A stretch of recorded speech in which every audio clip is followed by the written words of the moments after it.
Čaute, vítajte pri novom videu, kde budeme rozoberať transakciu, ktorú posledné týždne rieši celý Wall Street. Legendárne štúdia Warner Brothers vyzerá, že onedlho zmenia svojho majiteľa. Warner Brothers Discovery je jedna z najväčších spoločností v mediálnom priestore a vlastní štúdia a content, ktorý určite mnohí z vás poznáte. Warner Brothers vyprodukoval filmy a seriály ako napríklad Harry Potter, patria do toho DC Comics, HBO a mnohé ďalšie filmy a štúdia. Takisto Warner Brothers Discovery vlastní rôzne televízne stanice, ktoré ale však už v dnešnom mediálnom prostredí nie sú až tak veľmi zaujímavé. Spoločnosť dlhé roky mala problém s veľkým dlhom a neefektivitou týchto štúdií.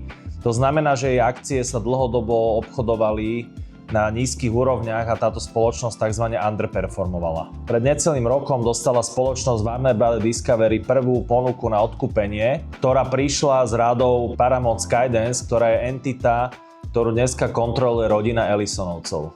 Larry Ellison ako zakladateľ Oracle, ktorá je jednou z najhodnotnejších firiem na svete, posadil svojho syna do vedenia tejto spoločnosti a ponúkol niekoľko ponúk Warner Bros. Discovery na odkúpenie. Avšak Warner Bros. Discovery a jeho CEO David Zaslav tieto ponuky postupne odmietali, až do hry došiel ďalší hegemón mediálneho priestoru Netflix. Nakoniec pred niekoľkými týždňami sa Netflix dohodol s Warner Bros. Discovery, že ich odkúpi kombináciou akcií a cashu, ktorá ohodnotí túto transakciu na $27,75 na akciu. Netflix má záujem iba o streamovacie aktíva spoločnosti Warner Bros. Discovery, to znamená, že tá lineárna televízia, tie klasické televízne stanice ostanú pre akcionárov alebo budú spin-offnuté, to znamená, že predané ďalej. Do tohto súboja aj napriek tomu, že Netflix sa už dohodol a finálne podpísal dohodu s Warner Bros. Discovery, vstúpil znova Paramount, ktorý dnes ponúkol Warner Bros. Discovery tzv. Hostile bid, to znamená nepriateľskú ponuku, kde ponúka $30 za akciu cash, aj spolu s lineárnou televíziou, spolu so všetkými stanicami. Poďme sa ale pozrieť detálnejšie na túto transakciu a prejdeme si pár slajdov prezentácie, ktorú Paramount Skydance predstavil svojim akcionárom a predstavil aj akcionárom Warner Bros. Discovery. Môžete vidieť slajd, kde sú výhody, nevýhody tej danej transakcie a kde Paramount argumentuje tým, že je vhodnejší kandidát, a to z niekoľkých dôvodov. Ako môžeme vidieť, tak prvý dôvod je ten, že Paramount chce prebrať celú spoločnosť a nie iba streamovacie aktíva. Chce takisto prebrať televízne aktíva, kde napríklad patrí aj televízia CNN. Takisto ponúkajú $30 za akciu, čo je vyššia suma. Je to takmer 18 miliárd viac, ako ponúkal Netflix. To znamená, že myslím si, že je to atraktívnejšia ponuka pre akcionárov Warner Bros. Discovery. Určite tí, ktorí poznáte alebo sledujete alebo videli ste nejaké akvizície, ktoré sa dejú na Wall Street, tak väčšinou najväčší problém týchto najväčších akvizícií je ten tzv. Closing, to uzavretie toho dealu. Jedna vec je to, že vy síce ste schopní zafinancovať tú transakciu, viete to kúpiť, avšak väčšinou trvá ten deal rok až dva, kým ho schvália akcionári a regulátori. A tu Paramount argumentuje tým, že Paramount bude schopnejší alebo budú mať akcionári Warner Bros. Discovery jasnú predstavu o closingu, keďže Netflix je najväčší hráč v oblasti streamingu a Warner Bros. Discovery je trojka, teda HBO Max je trojka. To znamená, že sa zlučuje jednotka s trojkou, to znamená, že vzniká isté monopolné postavenie Netflixu, ak by táto transakcia prešla. Na toto určite stavuje spoločnosť Paramount a preto to dáva aj do svojej prezentácie, kde môžeme vidieť, že je tam jasný ten regulátorný chodník alebo je tam jasná regulátorná cesta, kedy táto transakcia má väčšiu šancu uspieť ako transakcia s Netflixom. Takisto argumentujú tým, že si myslia, že tá transakcia môže byť uzavretá do 12 mesiacov, čo je tiež veľmi ako keby optimistický scenár pre akcionárov, lebo nemusíte čakať s vysporiadaním dlhšie, čo by v prípade Netflixu pravdepodobne bolo.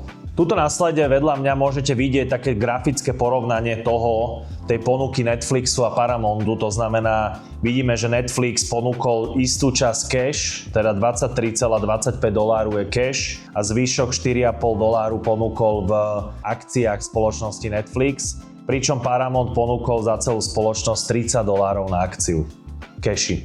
Na tomto slajde vidíte ďalšie argumenty, ktoré Paramount vyzdvihuje, že prečo by mali akcionári Warner Bros. Discovery prijať túto transakciu. Môžeme vidieť, že znova dávajú do propredia to, že si myslia, že Paramount bude túto transakciu schopný uzavrieť do 12 mesiacov. Takisto si myslia, že týmto zlúčením vytvoria relevantnú konkurenciu Netflixu, keďže Netflix je dneska výrazne silnejší ako HBO alebo Disney alebo iní streamery. Takisto ponúkajú možnosť akcionárom odpredať aj aktíva, ktoré nie sú už dneska populárne, veľakrát stratové, tej klasickej televízie, tej linear TV, ktorá v Amerike, ale aj celosvetovo je v poklese. Na tomto ďalšom slajde číslo 13 môžete vidieť Paramount. Samozrejme, ak chcete urobiť takúto veľkú transakciu a bavíme sa o vyše 100 miliardovej transakcii v dolároch, to znamená, Paramount musel dať určité záruky Warner Bros. Discovery, že sú schopní túto transakciu previesť. A ako vidíme, tak celková hodnota tejto transakcie bude 108 miliard dolárov, z čoho equity value, to znamená tá hodnota bez dlhu bude nejakých 78 miliárd. Takisto kupujú, ako som povedal, aj ten linear networks business, o ktorý Netflix nemá záujem. A vidíte, že 40 miliárd bude cashový funding, ktorý je garantovaný rodinou Ellisonovcov a ich trustom, ktorom sú hlavne akcie Oracle. Potom tam máme aj spoločnosť Redbird Capital Partners a potom vidíme, že 54 miliárd je tzv. Bridge loan, ktorý bude prefinancovanie tejto transakcie z Bank of America City a Apollo, ktorá je jedna z najväčších private equity skupín na svete. Takisto do tejto transakcie podľa rôznych mediálnych informácií bude zakomponovaný aj zať Donalda Trumpa a jeho spoločnosť Affinity Partners a takisto sa špekuluje, že istú časť fundingu na túto transakciu dajú aj Saudi a ich Public Investment Fund.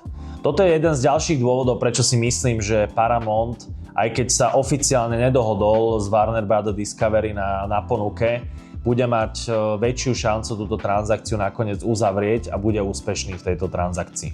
Na tomto slajde môžete vidieť zás takú tú racionalitu tohto dealu, alebo prečo Paramount argumentuje tým, že tento deal by mal prebehnúť presne ako sme hovorili, vytvoria ďalšieho globálneho streaming kompetitora, alebo teda konkurenta Netflixu, Amazonu a Disney. Plánujú vydávať desiatky filmov každoročne a že tá kombinácia tej klasickej televízie a streamingu im dokáže ušetriť mnoho nákladov a zvýšiť efektivitu.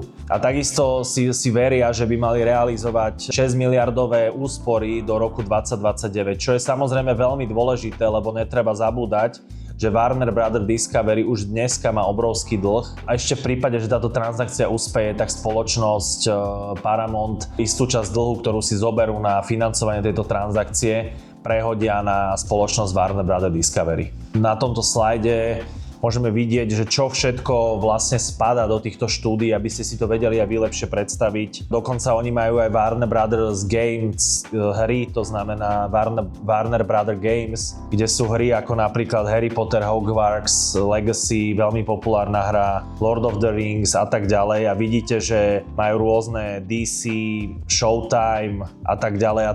Určite je veľa z týchto titulov, ako poznáte. A je to veľmi ako keby známe štúdia, známe filmy, seriály, ktoré táto skupina v budúcnosti bude určite ďalej produkovať. Ja osobne si myslím, že aj napriek tomu, že sa Netflix už oficiálne dohodol s Warner Bros. Discovery a podpísali dohodu, myslím si, že nakoniec vyhrá ponuka, ktorá bude zaujímavejšia pre akcionárov a myslím si, že túto transakciu dokončí Paramount, ktorú kontroluje rodina Ellisonovcov. A myslím si, že úplne najjednoduchší ukazovateľ, ktorý vám vie jednoducho povedať, že ktorá transakcia má väčšiu šancu na úspech, je cena akcií Warner Bros. Discovery. Ako môžete tuto vidieť, tak akcie Warner Bros. Discovery sa obchodujú niekde takmer na úrovni $30 za akciu, takže veľmi trh očakáva, že táto transakcia bude vysporiadaná za tú vyššiu sumu, tých $30 za akciu. Dokonca si myslím, že trh možno očakáva, že Netflix dojde ešte s novou ponukou, vyššou ponukou, keďže Warner Bros. Discovery je unikátny asset a je to firma, ktorá je ťažko replikovateľná a ťažko nájdete druhý Warner Bros. Discovery v oblasti mediálneho biznisu. Dúfam, že sa vám toto video páčilo. Ak sa vám páčilo, tak nás nezabudnite podporiť, zanechajte nám koment, dajte like na toto video a vidíme sa pri ďalšom videu. Majte sa, dovidenia. Viac kontentu, viac videí a mojich osobných investícií alebo investícií z nášho portfólia a môj pohľad na svet ako investora nájdete na mojom YouTube, ale aj na mojom Patreone. Linky nájdete v popise.